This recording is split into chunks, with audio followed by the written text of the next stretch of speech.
இல்லத்தள்ளி சாகணும்னு நினைச்ச கௌதமுக்கு இந்த அழகு குத்துறது தேவைதான் நினைக்கிறவங்க இந்த வீடியோக்கு ஒரு லைக் பண்ணி தெரிவிங்க.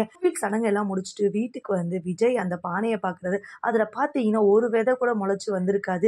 என்னடா அவ்வளோதானா, நமக்கு கல்யாணம் ஆக போகிறதில்ல, எல்லாமே கெட்ட சாகணும்னு நினச்சிட்டாங்களேன்னு சொல்லிட்டு கஷ்டப்பட்டுட்டே போயிட்டு படுத்துக்கிறாரு. இன்னும் ஒரு நாள் தான் இருக்குது புரோகிதர் சொன்ன மாதிரி. நாளைக்கு அந்த விதையெல்லாம் முளைக்கல அப்படின்னா என்ன நடக்கும்னு தெரியலன்னு சொல்லிட்டு ரொம்ப கஷ்டப்பட்டுட்டே போகிறாரு. ஆனால் சித்திரை பார்த்தீங்கன்னா ரொம்ப சந்தோஷப்படுறாங்க. நான் தான் அதில் எல்லாமே ஊற்றி வச்சிருக்கேன், இனிமேல் எங்கே முளைக்கும், அது முளைக்காது, இந்த கல்யாணமும் நடக்க போகிறதில்ல, எல்லாம் அவசரம்னு சொல்ல போகிறாங்கன்னு சொல்லிட்டு அவங்க சந்தோஷமாக போய் படுத்துடுறாங்க. அடுத்த நாள் பார்த்தீங்கன்னா எல்லாருமே ரொம்ப ஆவலாக வந்து பார்க்குறாங்க.